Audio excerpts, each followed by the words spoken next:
Let me tell you about the online cannabis company that's revolutionizing how we deal with life's challenges. From sleepless nights to stress-filled days, Mood.com. They've created an entire line of functional gummies that target specific health concerns with 100% federally legal THC blends. They'll deliver them discreetly right to your doorstep. And you can get 20% off your first order at Mood.com with promo code THEN&NOW. Then and now. You know, I've tried a bunch of gummies myself, and it's in my algorithm. So always on, as I'm scrolling, I'll get them advertised to me, and these are great. I can personally attest to it. They really work, and they have so many different varieties. So many varieties, and it's amazing how different each one feels. Like the sleepy time gummies, knock me out in 15 minutes flat. And there's no hangovers, no grogginess the next morning. You actually wake up feeling amazing. And the Epic Euphoria gummies, they're perfect for those days when, you're feeling just kind of lackadaisical and you need a little pick-me-up, maybe a reset button on your crap mood. What makes these different is how they've paired THC and other cannabinoids with herbs and adaptogens. So you're not just going to find gummies like this in the dispensary or anywhere for that matter. And they have gummies for literally everything, like immune support, menopause relief, PMS symptoms, mental clarity, sexual arousal. And each one is crafted using federally legal cannabis, grown on small, family-owned American farms. No pesticides, no BS, and they can ship to most states in the U.S. And again, this is legal, so you're good.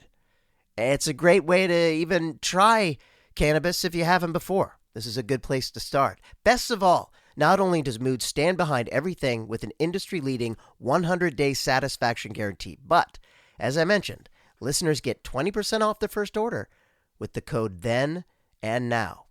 So head to Mood.com, browse their amazing selection of functional gummies, and find the perfect gummy for whatever you're dealing with. And remember to use promo code THEN&NOW at checkout to save 20% on your first order.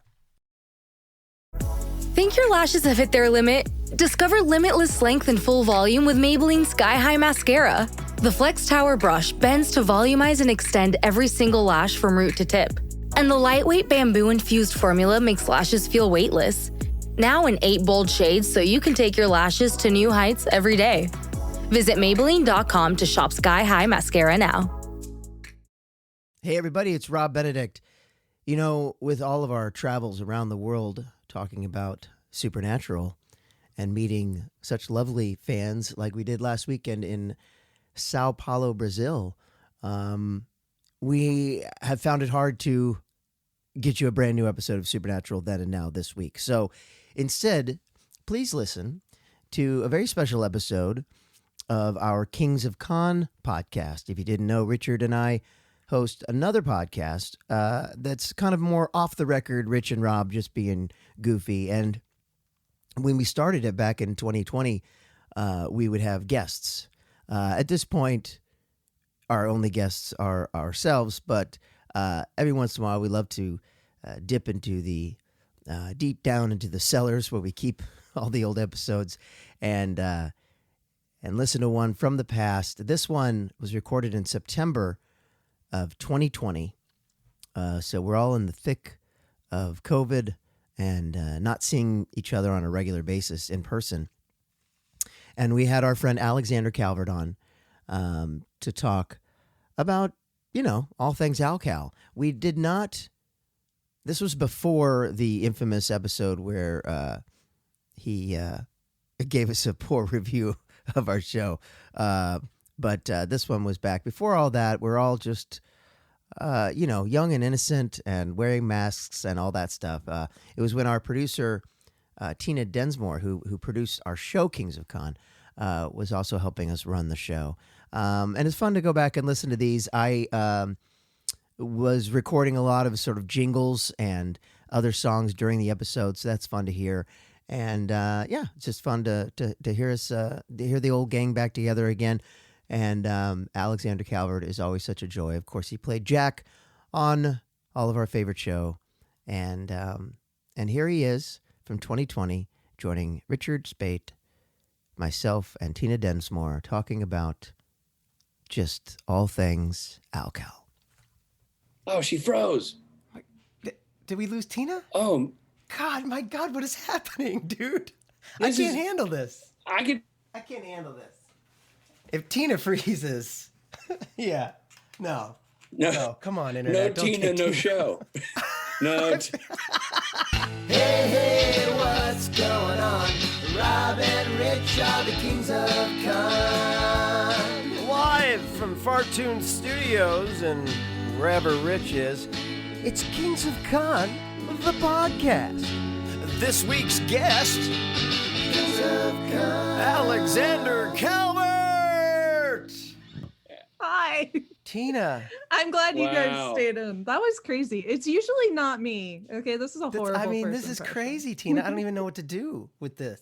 Man. All right, ladies and gentlemen, Alexander. A lot of people don't know this. His middle name is Alcal. Alexander Alcal Calvert is an actor best known for Supernatural, The Edge of 17, which we just loved, and Bates Motel. Ladies and gentlemen, he's Canadian. Alexander Calvert. Woo, woo, woo. There he is. Alex is going to blog the shit out of this. I mean, he's going to go to town on I'm you, going to Tina. tweet. I'm going to fleet. It's okay, Tina. We're glad you're back. Alex, we're so glad you're here. How are you, buddy? Yay! How you doing? Thanks for having me. Yeah. How's my audio? Is it fine? Yeah, you're good. You're so Right. good. Rob's eating. Okay. No, I'm drinking. Really? Yeah, Rob, what are you eating? I have tea. I just sip my tea. Okay. That's Having a little tea. With a Are you spoon. sure? It looked like pudding. It looked like pudding. No, it's tea and a Yeah, little bit of that's okay. scotch. Just a little bit of scotch, just to kick off the evening. Lighten it up. Yeah, Joe? Really, I took this opportunity solely because I don't get to talk to you guys or see you guys I like every know, month. man. So this is just a freebie for me, Great. really. Freebie for me Yeah, too. I tried to know. get you on Think about how much we last used. year. Yeah, no, I was going to say, think about how much we used to all see each other. We used to all see each other nonstop. And I know, and now it's stopped. across the world, and Rich and I hanging out in Germany. It's so much time, or you guys up here in Vancouver, and if I can convince you guys to come out and hang out with me, it's always great. Yeah. So I just want to get filled in. Really, you guys can go first, I guess. Just, Well, I dazzle me. I feel like you and I have done most of our sort of off campus hanging. You know what I mean? Like outside of work has been in Vancouver. There was that one time I was walking along randomly and ran into you and your friends, and you're like, "Do you want to just hang with us tonight?" Remember that? Yeah, I remember. It was great. That was- I went to Belmont. Yeah. And then another time, I went to a concert there. We went and saw Dinosaur Jr. there. Yeah, who were awesome. What? Dinosaur? You went to see That's awesome. Dinosaur Yeah. Jr.? Yeah, it was Yeah. awesome. They had a Wow. reunion tour. When was that, Al? Like a year and a half ago? Yeah, I want to say the fall of at least a year ago, obviously. Yeah. Wow. Maybe when I was up there for the beginning of the last season. But Yeah. yeah. Well, you have cool friends. You have really cool friends. Like I have to put my cool Well, that's on. this us millennials. It's kind of a mandatory thing for us. Yeah. Is we gotta be cool at all I times. know. Yeah, but it is true. I follow Al on Instagram, and you'll post a picture, Alex, and I'm like, man, I'm not cool enough to hang out with any of those dudes. Like, wow, Oh, those are I cool hang out dudes. with you guys. What are you talking about? But when you do it, and they all have this Squirrely and Mr. Cheese and Jumbo Jim. Like you guys And have Taco. Taco and T-Bar. You got all these These are crazy like- nicknames for your guys. Oh. My okay. only friend who has a neck tattoo is your friend who has that neck tattoo. Kenny? Yeah. Is it Kenny? Yeah, Yeah, Kenny's got the neck tats. Yeah. Rick's got the neck tats. Just Kenny? There's not a better nickname. Yeah, Kenny's what- just Kenny. No, Dude, if you No. saw Kenny, you would not want to nickname Kenny. You go you're Kenny, brother. Yeah, I got it. Yeah. you're Kenny. We get it. It's fine. Got it. Kenny's the Tina nicest. was The saying nicest it. I dude. was. Yeah. He's the nicest dude. I But he's got also- the big earrings. The Oh yeah. ear stretch Very things. cool guy. Tatted, ringed. Oh, yeah. Does kind of look like a Russian criminal sometimes. Oh, yeah. Mhm. So No, yes. And we were Yeah, with his Kenny in passport France. photo? yeah. So Dude, I took I- Kenny to Paris with me, and Yeah. his passport photo. He shows me it, and just I'm like, you sell drugs or people, like one of the two, because right. guaranteed. Or And I drugs just get stuffed into people. Yeah, and I just get to like walk with him in the street. It's great. It's good I time. mean, the good thing. I mean, Well, can you imagine? Sorry, I'm just turning my light on. But What the are you thing about, can you doing? imagine? Like, just calm down. It's getting more pudding. I'm just getting more pudding. We're very Get more professional. pudding. Yeah. No, but listen, the thing about Kenny is we'd be going to bed. Now again, we're old men, but of course Kenny's young buck, but he's going out, going to some random club at 3 a.m. in Paris. And I thought, man, if I looked like Kenny, I'd do that too. I could walk anywhere. We're in Paris. I mean, we got it, right? We gotta live it up while we're there. But especially if I look like you guys, just safe to go anywhere. Well, Roba Bene, I do know the format of your guys' podcast, so I was really excited for my intro.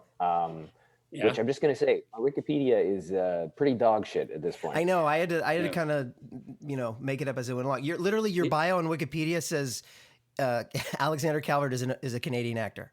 Yeah, that's it. Which is true. It's true. So that's no lies detected. True. But in preparation for your guys' podcast, I decided to do a deep dive of Robin Rich instead of me. Okay, good. Because, I like this. Yeah, I like this. A lot of times in your guys' podcast, I feel like you guys do this, like the familiarity thing, but I wanted to go a little deeper than that. So in review, you guys are both old men. Great. Yep. Long-term careers. So I kind of wanted to go back and forth and like basically commandeer your guys' podcast and ask you guys some stuff about yourself. Wow, it's a takeover. I love this. Takeover. It's an Alcal takeover. Rob, Alcal it's your takeover. first song, right? Yep. You Here got to it write goes. the song, the Alcal takeover. Here's And I want Alcal's. I'd like a trap beat. Okay. I want some hard-hitting shit. Yep, trap beat, hard hitting shit. It's the Alcal takeover.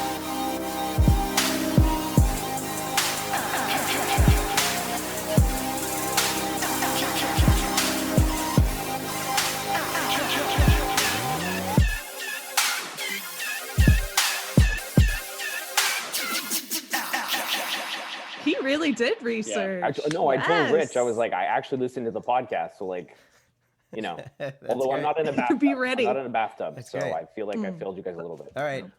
This is my topic. good. Let's go. Okay, so Wait, so Al, am I your co-host now? sure. Yeah, dive in if you. I'm sure you have burning questions That's all after you. working with You these take men for the so many lead, years yeah. as well. Burning something. Rob, the first thing I want to know is about your one-man show about James Dean that you toured with in Los Angeles and Chicago, according to IMDb. Yes. Please inform me. So when I was a senior in college at Northwestern in Chicago, I did. It was basically a thesis to write a show, one-person show, about a person living or dead, and you had to use at least 80-85% their actual words. Really? All the dialogue had to be things they actually said. So I thought it was really interesting. Of course, now I'm 21, 22 at the time, so a lot So younger. who's the coolest motherfucker you can think of? No, not so much. Well, I thought he was cool, but I actually didn't know a lot about him, and I knew he died super young, and I was like, what did he have to say? And I started finding all this really cool shit that James Dean said before he died at the age of 24. He did these 3 iconic movies, and he died. And anyway, and I just became a kind of James Dean obsessed, and it was the most incredible sort of character research thing I ever had to do. That's really cool. Did you play like a version of him in the show? I basically did sort of like starting with him going to LA and then his 3 big movies kind of were the big act breaks of my show were his movies. With the structure of that. But but it was really fascinating. I went down to Fairmount, Indiana, and befriended this guy who had a museum and wound up putting on his jeans that he wore in Giant, which was a really spiritual fucking thing. Yeah, it was like you're playing this character that you've only heard about and you're reading about, and then you actually put on a pair of his pants. You know what I mean? Like you're walking in his pants. It was, and then so I was really proud of the show, and I did it for my thesis, and then I took it downtown Chicago and did it down there. With another actor who did Montgomery Clift, so we paired together, and then when I came out to LA, I did it here too, and I did it once at the Alabama Shakespeare. I know I constantly make fun of your guys' age, and I truly don't mean it. But around what time was that? Right. So I graduated in 1993. So that was 90. Okay. So here's my next question. Because of this, who I think of immediately because of James Dean, I always think of River Phoenix because I think my kind of contemporaries would he would almost be our like modern James Dean, right? So I'm wondering if while you were in LA during that time period, did you know there was any did you feel like they were correlated at all, or did you just feel like it was like a peer or like someone that was like very much your age or somewhere you were? River Phoenix. Yeah. Yeah. I mean, when I came out, he was my age, but he was an unattainable dude. Like he was already famous, and I was like not. Oh no, I don't mean that you guys were best friends. I'm just wondering like if you knew within that time period. Did you recognize the mystique of the guy, so to speak? Yeah. Is what you're saying. Yeah. I mean, while he was alive. I guess I'm just curious. Yeah, I mean, it's like I wasn't there in the 90s. Yeah, it's like Kurt Cobain. You knew there was something incredibly special about him, and then when he died, it just kind of added to that something that was already there.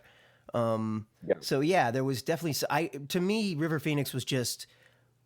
I was jealous of everybody, and he was the one dude in my kind of age range that I gave total props to. Like, that is a great fucking actor.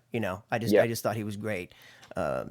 So yeah, that was sort of my thought about him, and just being so weirded out that he died right outside the Viper Room, which, Yeah. So I was aware of that. I was also aware of it's funny when he died, my dad, who I don't have a relationship with, would write me like once a year and well, you should get in on this. Like my dad wrote me and said that I should try to get in the vampire movie. Oh my God. Okay. Yeah. So that should lead me to this. From both of you, I'd like to know, because if I'm correct, none of our parents are involved in show business whatsoever. Correct. Which I think is great because it gives you a perspective in some capacity. But it would be also really cool if I was like Keanu Reeves' kid, because I feel like I'd have to work less hard. Sure. Yeah. Sure. But having parents that are not in the industry, like you getting that text or probably not a text, a phone call. Apologies. That's right. This is swingers era. I keep forgetting. Yep. Like the most random thing your parents have contacted you about industry relation wise. Like my dad will sometimes call me and he'll be like, he's like, oh, I was looking at IMDb this week and you're in the top 5,000. So good job. And I'm like, thank you, Dad. Yeah. So if you guys have any of those, I'd be curious. I mean, my best is my when I first got married, I was 24, and my then wife's mom really wasn't into me being an actor. She really just did not. Fair enough. Yeah. Right. It's a hard path. Shaky. Yeah. Yeah. And so around that time, I think we were engaged. I was about 24. We just moved out here, and somebody, what do you call the guy who goes like, I got one, I got two, got three, four, five, five. Auctioneer? The auctioneer in town had died. And she called Molly and I, and she's like, she's like, there's a job opening in town. This is, so her, in all seriousness, she's like, this is a no-brainer. The auctioneer's dead. We need a new auctioneer. Rob, obviously, likes being in front of people and talking. Yeah, he loves the attention. Wow. That's so good. That's really good. Yeah. That is really good. I like that. Yeah. And did you know that, Rich? I've never heard that. I actually have. I have to rewind the tape for a hot sec just to ask a follow-up question about the James Dean thing, which isn't a joke question. I'm curious. You put on the guy's outfit. Did the pants fit? I don't know how big James Dean was. Did it fit? So he was 5'8". He was an inch taller than me. So they're a little bit long. But that's pretty close. He was 5'8", and maybe a little bit chunkier than I was at the time. I was super skinny, and I think he had a little more, stockier. But they fit. I mean, they fit. It was wild, man. It was the jeans when he's in that picture where his legs are crossed over each other in the car. That's those jeans. Yeah. That's fantastic. Crazy. Yeah. This guy got drunk and it was the middle of the night. I'm staying at his place. He's like, you want to try them on? I was like, I'm sorry. And you're like, sure. Let me get my keys. The closest I've ever come to anything like that was, and by the way, also pointing out it was the swingers era, Al. All of Rob's research or quotes had to be Like you weren't using the internet to research this whole thing. No, I went to a library to do all that. The old Yeah. Dewey Decimal No, System.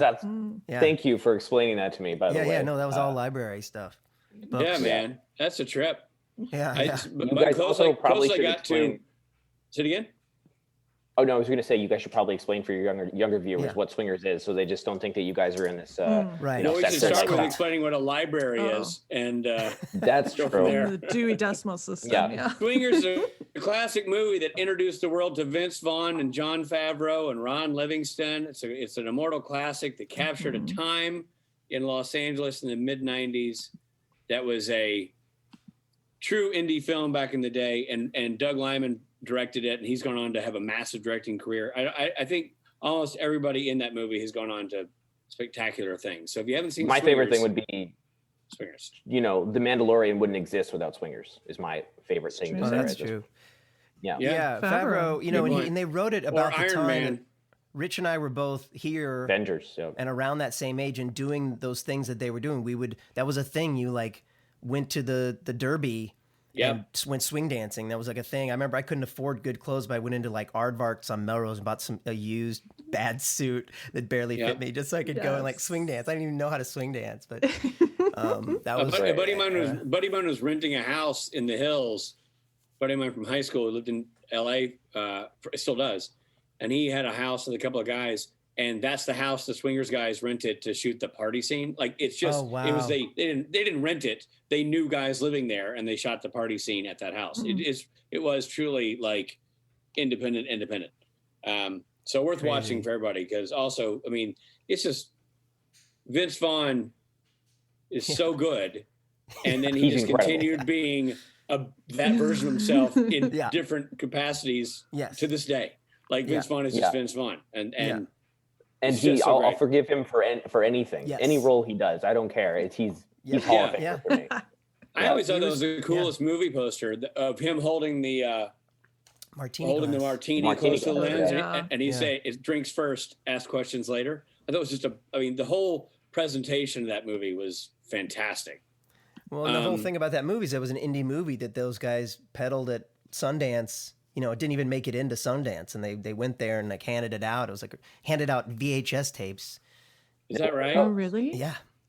Yeah, what are those? There's also a funny story that when we finally get Ron on here, we'll have to get him to talk about. But there was a story, Ron Livingston, Jon Favreau, I don't remember if Vince Vaughn was one of the dudes, but a couple other like successful guys now were all living together in Chicago, or like buddies in Chicago, trying to crack the business, and all ended up getting hired to dress up as cereal, as Captain Crunch and Crunch Berries and a bunch of characters like that for a Chicago Bulls halftime show.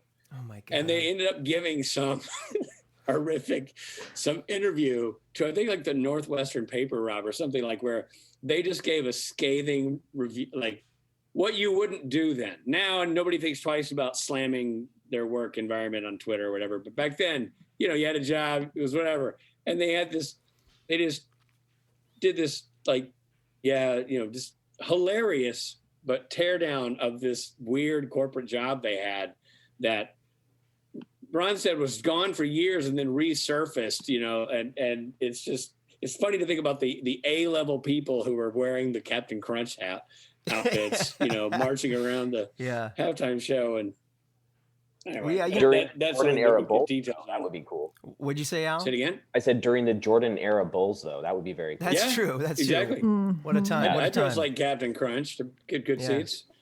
We just watched. I'll do what I got to do. I showed the kids Tootsie the other night. Oh, such a classic. But the whole like, you know, him the whole conversation with his agent, where his agent's like, "You were a tomato."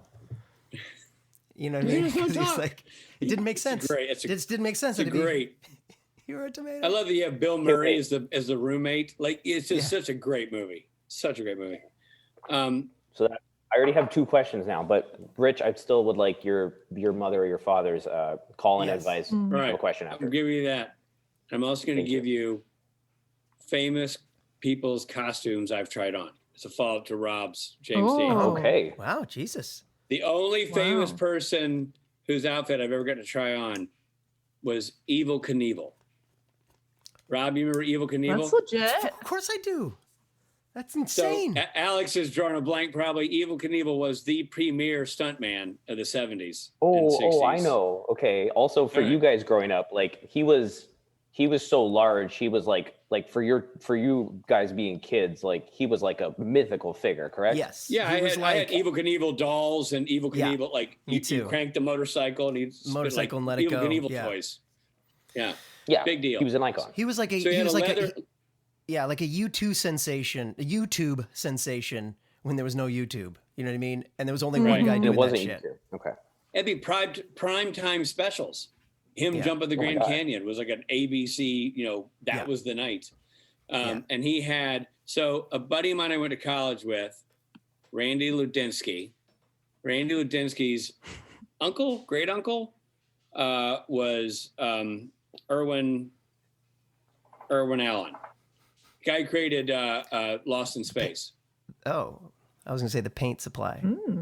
No, I'm hoping that's Buddy Allen. I think it's a carpet store, I think, or Sherwin-Williams. Sherwin. Hold on, I can say be sure I'm saying this right. Irwin Allen. Get on the Yeah, here Google goes. machine. Turn on the Google machine. I want to make sure I'm saying this right. Yeah, it's an American film producer, Irwin Allen. So he had this. He had passed away, this gentleman, but he had done all the disaster films of the 70s, Towering Inferno, Poseidon Adventure, and he produced a couple of specials with Evel Knievel.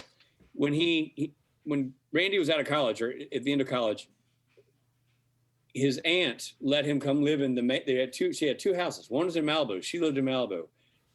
He had a house in Bel Air. He said, Randy, come live here, and a couple of guys can live there, and Chris Birch lived there, and a bunch of dudes lived there that I went to college with.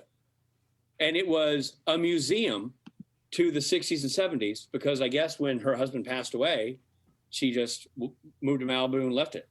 So it was the most incredible place ever. Bel Air place, pool, view, which of course to us was like something out of a movie anyway, because we're all down at USC in the urban part of the downtown area. Busy being broke. Busy being broke, baby. Yeah. They had, everything in that house is cool. The oil painting over the dining room table was the original oil painting poster art to the Poseidon Adventure. So they used to make oil paintings. Whoa. So it was like a giant Ernest Borgnine running with, Steve McQueen yelling, and you're like, oh my God, I've seen that poster a million times with all the inset squares, and George Kennedy as the president, and all these things. That was there. His desk, you open the desk and start reading letters, and it would be letters from Natalie Wood thanking them for the dinner party. Oh my God. RJ and I had a great time. Thanks so much, by the way. Oh my God. Sheila's got to get me that casserole recipe. All this Hollywood memorabilia. The makeup in the makeup mirror was from the 70s. It just froze. It's like time froze. And one of the things they had hanging in the closet was an original costume from Evel Knievel from one of the things he had produced. One of the TV specials. And you saw this as a young man and went to yourself, I deserve to put on the clothes of Evel Knievel. I was not the first man to have that thought and put it on. No, somebody else. It got ballsy. That's what I'm going to say. Yeah, it's pretty ballsy. It got put on. It got tossed around a lot. Like it got put on by. We'd be there. We'd be drinking, and at some point in the night, somebody would come out. Someone just that was the tipping point. Yes. That doesn't feel right. It doesn't feel respectful. Yeah, disrespectful. I wish disrespectful. I mean, I wish I had and James Dean jeans. True. I wish I had those pictures though. We didn't have a phone on us all the time and all that. It would be so cool to remember those faces, because somebody eventually the house got sold, got torn down, and got some horrible, weird house got put there. And I don't know what happened to all the memorabilia, but it was just phenomenal. So that was my try on the pants moment. So what is the lesson we take away from this? Always if you see somebody's Yeah, always put on steal somebody pants. famous's pants. If you see Yeah. a pair of pants No, that was no. worn by somebody Yes. you like and admire, put on those Hashtag- pants. And I don't care that hashtag- the And person then you admire you'll is current. be famous. Yeah. Right. Well, You too. you'll be I've certainly never fine. one of famous persons. I'm just my point is you even if the person you admire is currently wearing those pants, I say put on those pants. I say do what Put you 'em gotta on. do. Yeah. Hashtag put on the pants. All right. So, Rich, what was your parents writing you a letter telling you need to Oh. eat more celery I- if you want to get famous? Or become an I'm oxmere. trying Yeah. I'm trying to think. I got not much from mom and dad in that regard. I did have my aunt one time reach out because I had done an episode of ER where I had 3 lines or whatever. And Nice. so my mom would call everybody in the family network to go, hey, he's on TV. Mhm. And so my aunt watched the wrong week. She watched the week before it aired Uh-huh. and said, I saw Rich, you were great. And she called my mom and I'm like, oh my, she goes, well, she said you rolled down the hall, you were pushed down the hall on a bed. I'm like, a dead guy on a gurney? That's what she thought I was, a dead guy in the gurney? No, Truly your wrong best week, word. wrong episode. So good. Yeah. Yeah, but she saw it, she watched it, and she loved it, and I nailed it. That was the review. Yeah. And then she watched the actual thing the next week and she was like, I liked him better on the gurney. Yeah, it's like you're better when you don't speak. Was her thought? One of my favorite things. So I think, again, I respected the hell out of you guys, and you guys have been doing this a long ass time. I think everyone's been murdered. I'm sure, right? Yeah. Yeah. My Oh, yeah. favorite one is like, you have these episodes where they're like, all right, you're dead. And then I've literally like been laying on like a gurney or like, on like a slab and like a medical examiner or something. And they're like, all right, just remember, don't breathe. And I'm like, okay, yeah, sure. And then they'll be like, cut, like, we kind of saw you breathe. I'm like, this is a 3-minute take. Like, yeah, sorry. I'm not like Michael Phelps in the water where I can just, have this incredible That wasn't part of fortitude the to job not breathe. description. Fix it. Yeah, no, it's just like, on all my- right, you're dead. Fix it in On my motherfucking post. computer. Probably, well, in our world, it would have predated that ability, but I have on my computer, when Rob and I did an episode of NCIS together. Oh, yeah, that's right. We did Yeah. something. Anyway, I got no. killed. What was it? I don't Criminal remember. Minds Something with Gary Beyond Sinise. Borders. Criminal Minds Beyond Borders. Beyond Borders, yeah. Criminal Minds, no borders. Criminal Minds, no boundaries. No, that was your guys' personal. Exactly, yeah. In other personal space issues. Yeah. And I still have it on my, I just cut it out of the digital call sheet because it was so funny to me. You know how sometimes they'll list what is required of you, so the team knows, like Rob, and then they'll say, loaded gun, they'll just put a couple of points by your name so the other departments know, right, this character's doing this. Mine, it said, Ritter Spade Jr., and in parentheses, dead, shirtless. I'm like, oh, that's my day. I was already dead. I get to go, just be dead. My day was to lay there. I did that. I did that when I had the first episode of TV, which was Supernatural, I ever directed. I had a dead guy in a scene, and we had to do kind of a swooping, like a POV shot of the room. And it was a guy dressed as a unicorn. And his name was Everett, and I'll never forget his name because we were watching the shot, and Ackles Jensen Ackles had come out to sit and watch the monitors while I was shooting this shot. It's the last day of shooting. And I told the guy, I said, listen, you're not going to know where the camera is. I will. I'll just say, hold your breath, Everett, and then breathe, Everett. Like when the camera's off. That's very nice of you to say, because most people don't do that. Yeah, he's a nice director. And I felt bad for the that. guy. He's like supposed to be dead, and you can't just, cameras all over the place. So I'm doing it, and we're Brad Creasy's moving the camera around, and we'll come to her. I'm like, hold your breath, Everett. Breathe, Everett. And we do a couple of those, and we do one more pass. I'm like, all right, hold your breath, Everett.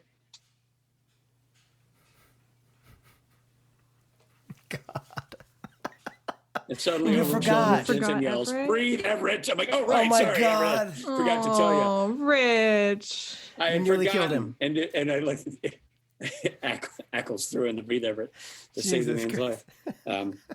All nice rage. of him. There was a lot of pressures. That was new. I think clearly Oh. Jensen's the hero in the story. He doesn't get enough credit. Jensen and Everett. Clearly, you have dodged a lawsuit, my friend. Yeah. That's great. I'm proud of you. I did dodge the lawsuit. I got indeed. impaled. I got impaled on Alias. I got impaled with a rod. And That was a tricky sentence. Don't have that be your book cover. Did Jennifer Who played Rod? Yeah. he's a real nice guy. What was his name? He Anyway, was gentle. That's what I value most about him. I get impaled through the chest by, sorry. a metal rod. Mm-hmm. And his buddy Mike. Yeah. They were both into metal. When he kept calling his friends to jump in the scene as well. Little inconsiderate, but you know what? I work hard for them, you know? Okay, Al, what other questions you got? So, okay, well, going from Rob's Alias encounters. Yes. Yeah. I had this idea that I wanted to be serious, but clearly, it's, not going to happen. It's serious for answering. You guys are answering, which I appreciate. It's just my opportunity to put you guys on the spot. I love it. I'd ask Rich about Band of Brothers, but it's already been so storied and documented at this point. It's kind of like we're rehashing how him and Michael Fassbender are best friends, which I'm kind of over at this point. Thick as thieves. I love dropping those names. Yeah. Great. Rich is actually going to be making Shame 2, so I'm very excited. Oh, Yeah. good for you, It Rich. involves Very excited. Bold. trying on a lot of costumes. He's got the and, penis for it. Yeah. That's what people say. That's Unfortunately, Machete did not say that. That was a quote from someone else. That's right. That's not the machete. Yeah, I really do listen to Machete's the like, pod. I'm telling you. I wasn't asked. You really Yeah, I do. know. I like that you say the machete the French way. You're like, and the Machete. machete Yeah. Machete. said no. That's how she prefers to be addressed. I should ask you the same question though, Al, because we've obviously been in the business a while because we're old guys, but you've done a ton of work, young fella. You got an impressive resume. Have you gotten that call from, Saskatchewan from an uncle who's like, hey, you should do this and go make movies? Or like, have you gotten that? I liked you on that Edge of 15 movie. Edge of 15. You're like, that's illegal. That's nope, that's not cool. I have had a lot of those, but everybody usually means so well you can't really like say anything. Like I have a friend who works in tech here, and she's just like, I heard there's a new TV show shooting in town. I go, yeah. She's like, you should get on it. And I go, thank you. I appreciate it. I appreciate you looking out for me. Yeah. I once had someone's grandmother, she asked me when I was like 24, and I definitely wasn't like making a lot of money doing acting. I was very broke. And she's like, well, what do you do? And I go, I'm like, oh, like I do like acting, like I do like TV shows and movies sometimes. And then she goes, you'll grow out of it. And I go, what? God. And then she's like, oh, no, that's not a profession. And I was just like, I was like, I get it, but not as helpful. I think she wanted to go back to college and get a 401k or something. Right. Very nice lady though. So, wow. Yeah. But I was going to say on the making no money part and like putting on a Captain Crunch helmet, even though I'm Vince frickin' Vaughn, obviously in our profession, we try not to trash all the terrible jobs we've done. That being said, I would like to know when you guys most felt like a shill or a clown, and then how you overcame that. Like, is there the thing where I'm putting on the helmet, you just take a big breath and you're like, fuck this shit. And then you just put on the thing and just like run out and. Yeah. Oh, I got more than one of those. Yeah, I mean, geez Louise. I kind of feel I was going to let you guys, take it wherever you wanted on this. Yeah. I feel like the industry, I think if you're in this industry long enough, your career is dotted with those. Unless you're, Reese Witherspoon in the first movie you make launches you and you never have to kind of go through the muck. Well, and more so if you're a character actor, more so. Yeah, and I did a bunch of commercials, and commercials is definitely the world where you are asked to do bizarre, dumb stuff, and you got to either lean in or not work. I mean, it's like the guys who get those jobs, the ones who go, all right, I'm a as I've said, as I've said you previously, Rich, and I do this to Rob as well, but I'll be watching TV like late night and I'll just like pause on their faces and I'll like send them a screenshot. I'll be like, oh my God, I forgot you were in this. But someone has made on YouTube a compilation of all Rich's like commercial work, including his work on here's your throwback. Ernest Goes to Camp or College, I forget. Ernest Goes to Camp. I'm not perfect. Yeah. But yes. So the commercial world, you'd say, would be your answer for that. I think that's I definitely had some jobs where you just feel like this blows. If this is my You're just career, dancing. This sucks. Yeah. Not because like it's one thing to do the one thing about doing a commercial, especially back 20 years ago, commercials paid well. If you were doing a national commercial, you could kind of take that out. I feel like a boob here, but it's going to be worth it. You could take it. You could take it and put a down payment on a house. That was how different it was. Yeah, it was a different time, and and I did a lot of commercials, so I learned to sort of swallow that bullet early on and just go, I'm gonna do this because I want the work, and because once you get past the process of auditioning for it and feeling like a jerk, doing the job is usually fun. Actually doing the commercial was worth the effort and fun and creative and interesting. They always felt like a cattle call. It just always felt like you and 900 people were sitting out 100%. there trying to read the line about, this is a delicious burger. And you're like, how many fucking ways can you skin this cat? And then you're looking around the room with like 20 other dudes that look like you. And you're just like, cool. Yeah, exactly. I started working in commercials when I was 12, so I relate to this for sure. You know the world, and it's so I feel like that's where I had to grin and bear it the most to get the job. Then really enjoyed getting the job. Really enjoyed doing the jobs. I remember doing a sitcom one time as a guest star, and thinking, I'm good if I don't work anymore because it was so unfunny. And I was doing my best to draw blood from a turnip. And they kept coming in and giving me line readings that were just making it worse. I'm like, dude, the problem ain't me. Like, you don't like, okay, I'll say it that way. And they were specific, like, say blah, blah, blah, blah, blah, blah, blah. I'm like, okay, let's give that let's run that up the flagpole. And you're just like, this is awful. Well, this is reminding me of our time on set together when you would give me all the Jack line readings. Yes, I think Jack needs I to be work with funnier. Suffering without it. Yeah. You're taking it so seriously. Oh yeah, the boys are dying, blah blah blah. But where's the laughs? Yeah. Hey Alcal, you were crying at last take, and we appreciated that. What if? I'm like, you're right, Rich. I'm sorry. What if you're laughing? Yeah, go with me here. Do better. I gave you. I directed you to be funnier, bigger, broader. And guess who ended up with their head on the side of the Warner Brothers soundstage? You did, my friend. So I drove by you the other day. the other day. Are we still up? Yeah, you're still up. Oh my God. Yeah. That's actually that is actually one thing that I am a little bit disappointed that I at this point probably will never get to see. At least with my own eyes.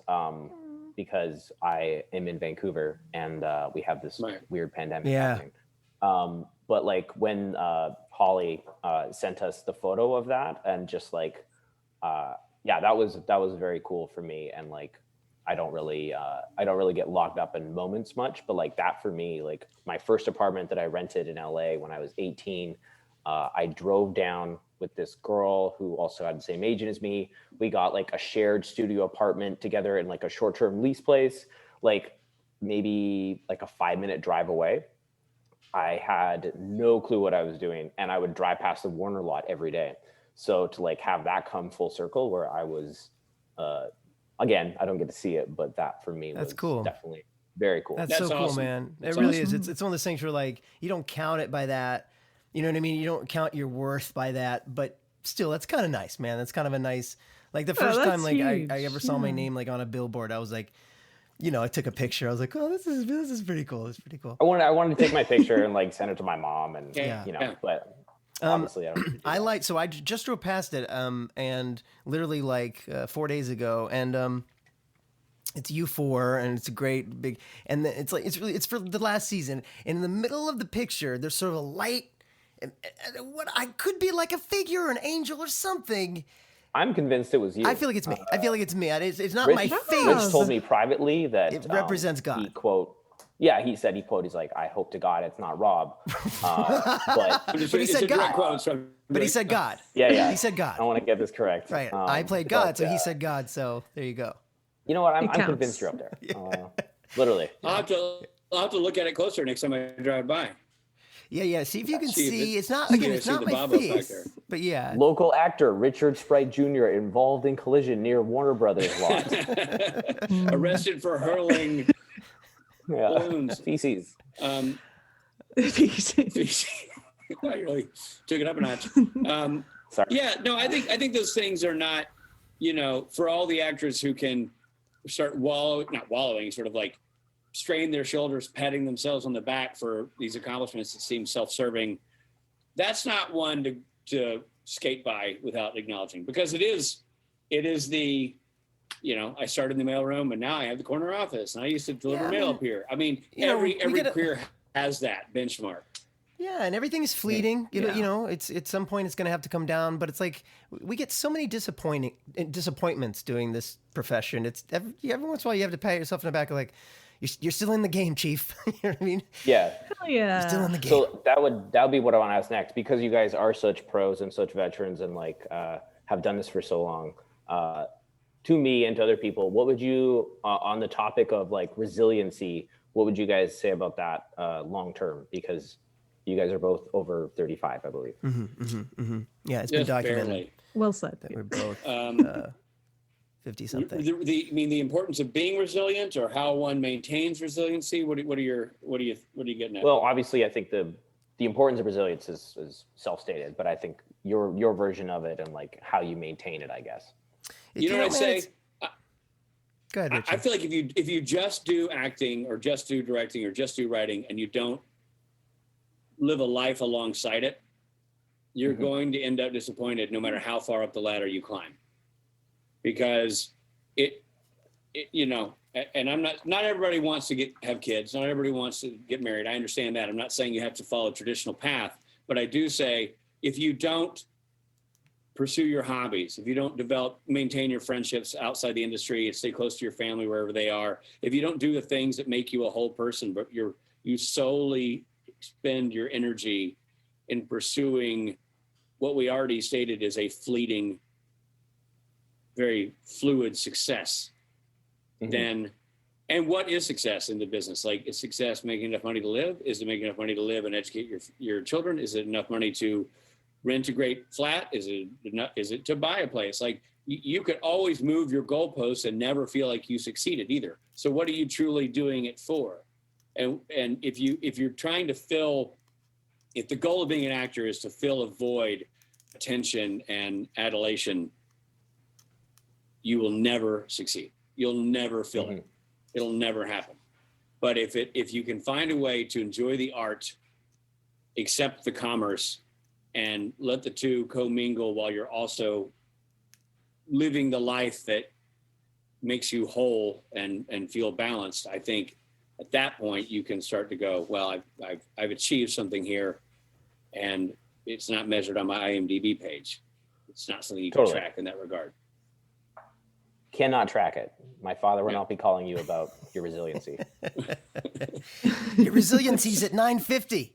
Yeah. It went up. Are you okay? What about you, Robbie? We started answering at the same time. What were you going to say? I was just going to say, I look back at my career, there's been lots of high points and lots of low points, and it's about remembering at the low point that it'll come back around again. It's so unpredictable. You have to just trust in the fact that it comes back around. And, before I did Supernatural, I never could have imagined Supernatural, and everything that brought, before that, the show I did before that, I could never mention that, you know what I mean? Every big thing that has happened to me in my life, I could never have drawn this out.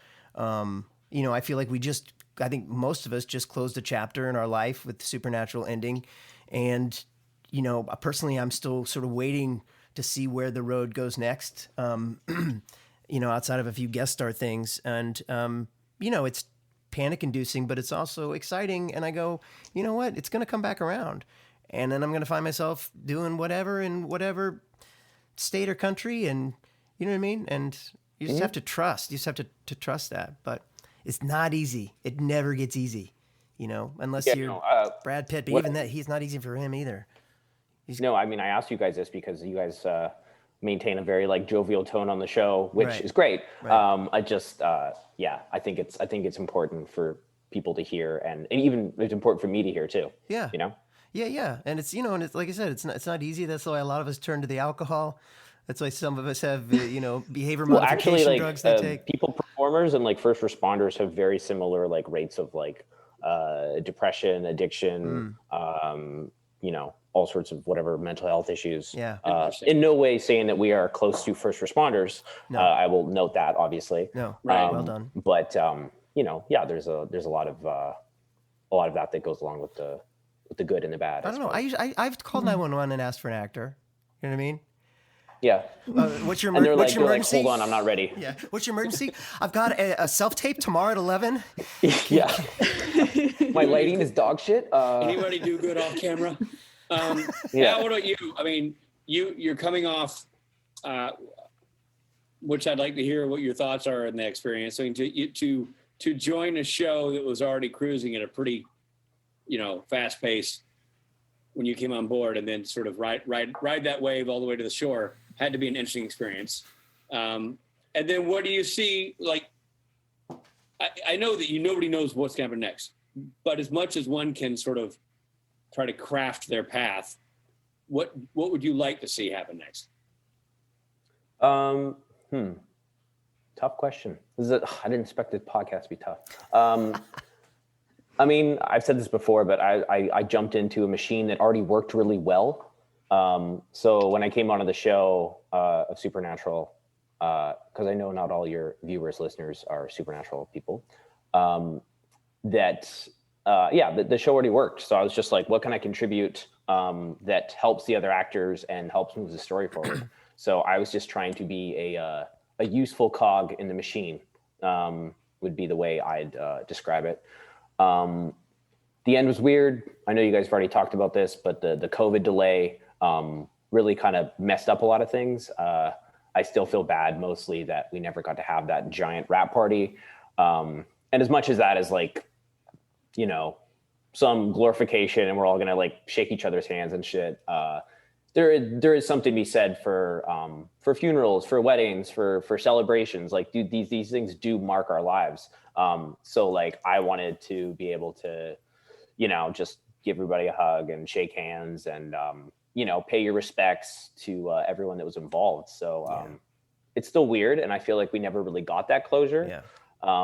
And I feel like the hardest things in life are when you don't have closure, and that you have to keep kind of, you know, it's like you have a bad breakup or, you know, like a friendship ends, you know, it's a form of grief is what I'll actually say. Not very concisely, but it's a form of grief. So working through that has been definitely interesting. And we've had the time for it, that's for sure. In terms of what's next, you know, I just want to do things that I care about. That being said, we don't really get a lot of choices. I feel like most of the time your choice is just to say no. Is really most of the power that you have. So just exercising that as I go forward. Yeah, that's great, man. You're off to such a, you know, I say start. I know you've been at it for a while, but still, like you've got. I turned 27 on the first episode. Wow. So I feel young and old simultaneously. Yeah, well, you're old at heart, that's for sure, and we've talked about that. But you got a bright future ahead of you. I'll never forget after that your first episode. We watched it in somebody's backyard, Rich, in Burbank, one of the editors' backyard. And you're like, we got to fire that guy. Or maybe we were at a bar. Yeah. Someone call Bobo. This kid's got to go. No, I was like, I said to Rich, I was like, this kid's a star. I like the kid. I don't remember us being in somebody's backyard to watch it. I don't believe these lies. I know we were at the bar. We were at Timmy Nolan's. You guys are not collaborating. No. We were. Sorry, the next year we were at someone's backyard. I'm just trying to track what even backyard or everything. Because Supernatural always threw a little mixer at Timmy Nolan's. 1 year we did it at someone's backyard, one of the editors' backyard. You were out of town. You were like up doing the show. Idiot. Anyway, Now you're going. Anyway, we're at this bar. Yeah. I think that was one of those ones, Rich, where we saw it, we watched it, and then we met at a bar afterwards. We'll always get drunk at one party and be like, "All right, so nightcap." Went to the bar and then go from the bar to the bar.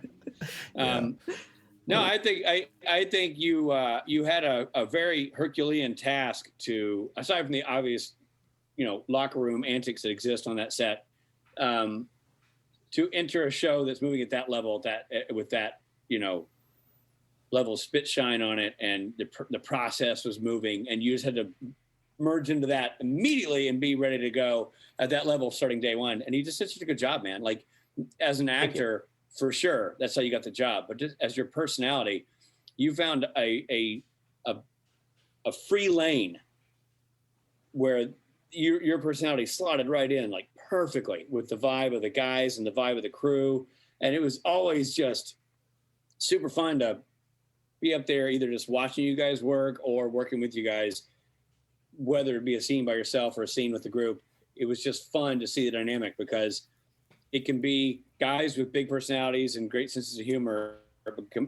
It can either eat itself, becomes too competitive and it becomes self-destructive, or each personality adds and it builds on each other and it becomes great. It's always been a good dynamic with the sort of extraneous group of people. Rob comes in for a week and adds to it, and Felicia Day, the various personalities that come in and kind of flourish, but they're only there for their moment. And you had to come in and be the fourth wheel of the car, so to speak.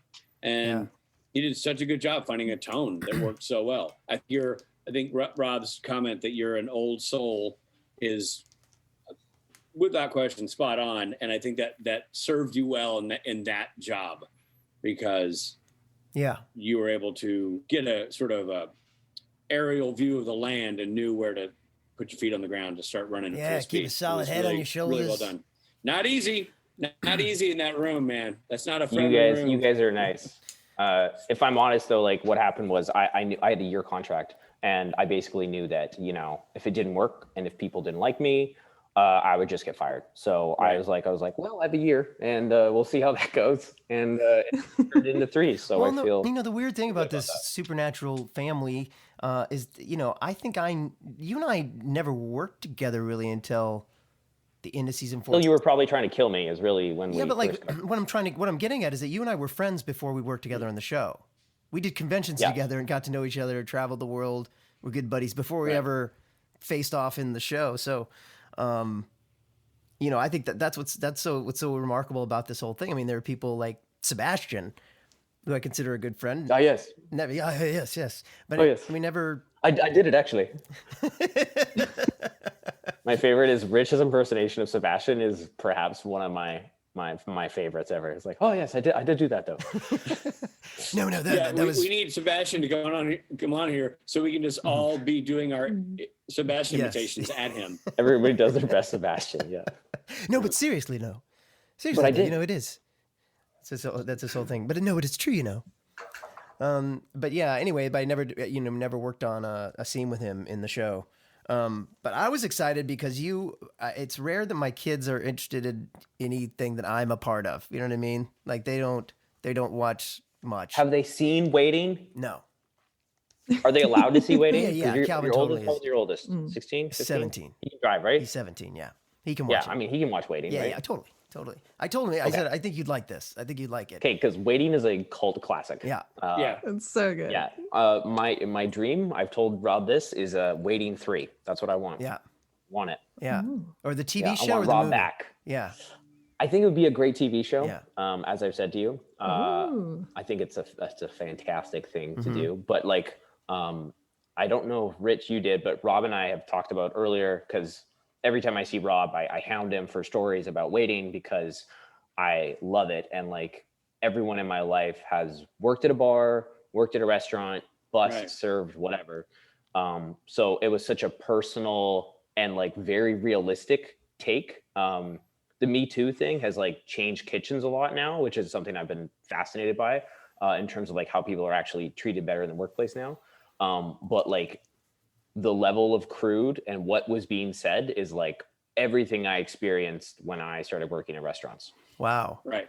Yeah. Wow. So like it was so accurate, and like every server, every bartender like loves waiting. It's it's crazy. Huge. Yeah, you almost think that movie's not going to age well because of what you're talking about, But there's certain parts of it where you're like, well, I mean, don't get me wrong, it's crude, it's sexist, it's misogynistic, it's all those things, Right. but like it's also quite funny, and anybody who's worked in a kitchen would be unable to deny the realisticness of it. Right. And it's funny. Yeah, I mean, yeah. And I think it's already cast. aged well. I mean, it's a 20-year-old movie at this point. It's held up. Like I can't tell you how many times I go somewhere up, and it's a restaurant or a bar, and somebody's like, "Are you?" Oh man, like you're right. I mean, it's a popular movie outside of that world, but in that world, yeah, they've it's all like seen it multiple times. Yeah, it's like everyone's read Kitchen Confidential and everyone's seen Waiting. Right. Right. Well, what I was getting at is that I will show my son that, and it'll be better if it came from someone else. Like if Rich was like, Calvin, you got to see this. But we watched. I'm hoping that he like goes. Well, I mean, I guess it's weird. You guys have kids, and I guess they're used to seeing you guys on TV and movies and stuff. But I hope he like. Yeah. It sounds so dumb. I don't know if kids do this anymore, but like goes for a sleepover and they like watch Waiting. Yeah. And they're like, my dad's actually pretty cool. Yeah, I keep thinking it'll be on at a college party or something, and he'll see it there. Yeah, I mean, you were also in all the college movies. True. But Rob actually might be single-handedly responsible for ruining what I thought of the American college experience. Just due to his participation in all these teen movies. Like I thought if you go to college, you just party all the time and you don't meet all these beautiful people and everyone seems fine and classes don't matter or wait, is that college? I don't know. I didn't go. No, that's pretty much college.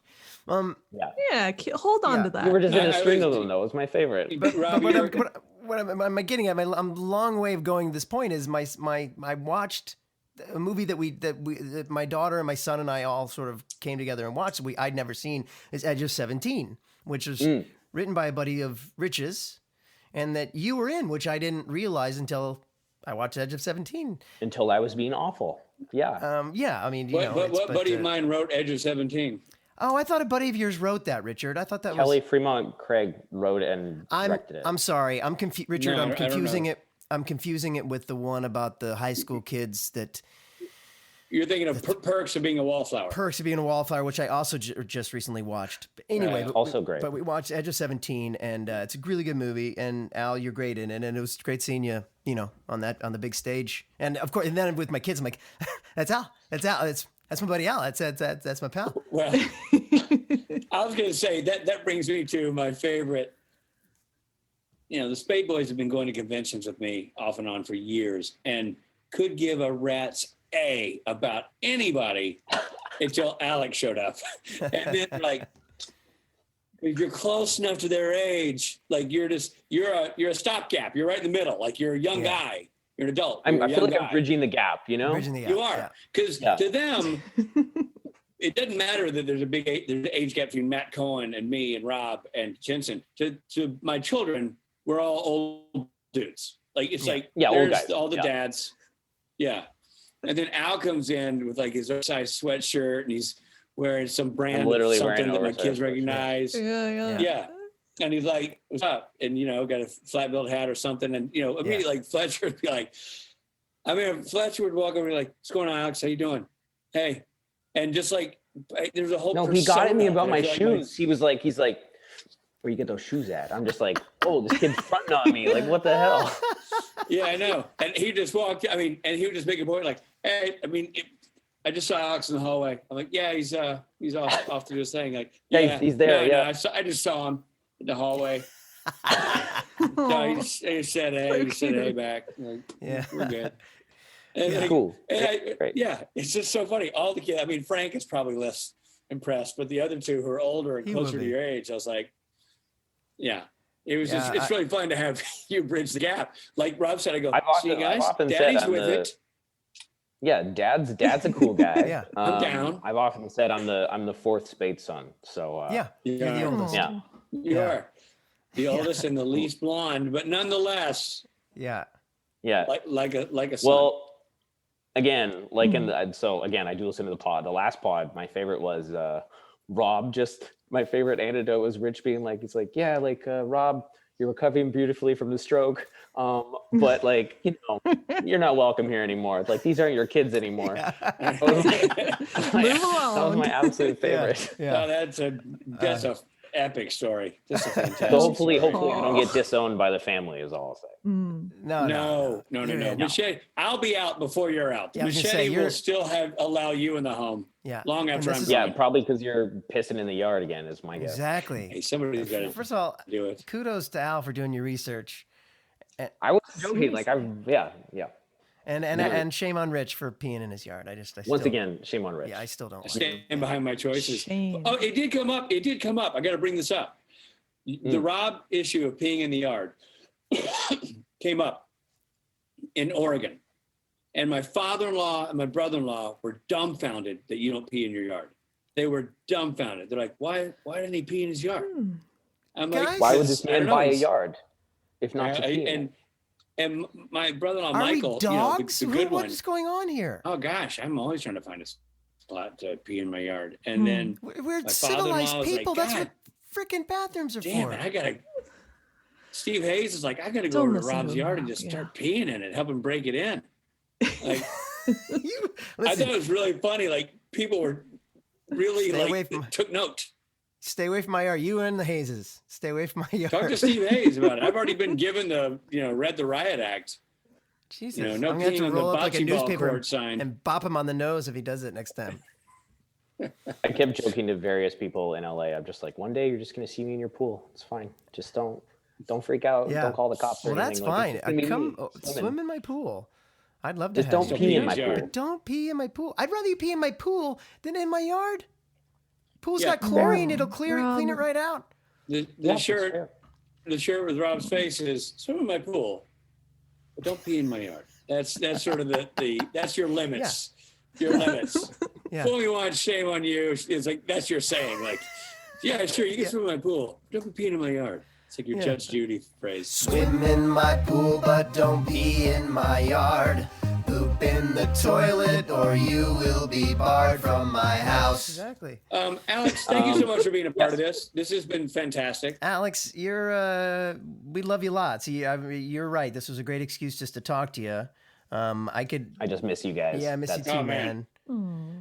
We'll we'll have you back on and do this again. Maybe we'll just do a friendly FaceTime at some point. Yeah. Hopefully we're not too long from actually being able to all see each other. So, God willing, we're moving towards that piece. In the meantime, though, take care of yourself, man. We miss you. Thanks for having me, guys. You're one of the good ones, man. One of the good ones. Thank you. Okay. Bye, guys. Bye, buddy. Bye, all. It's a King's car. It's a King's car.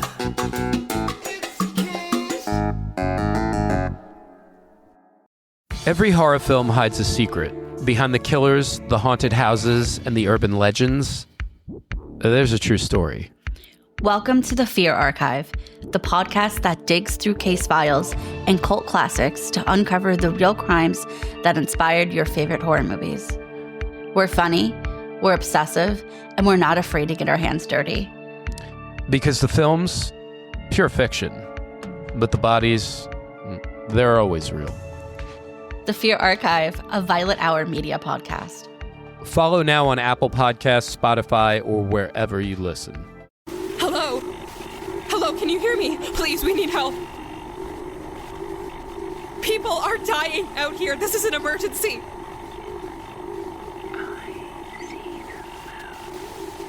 What?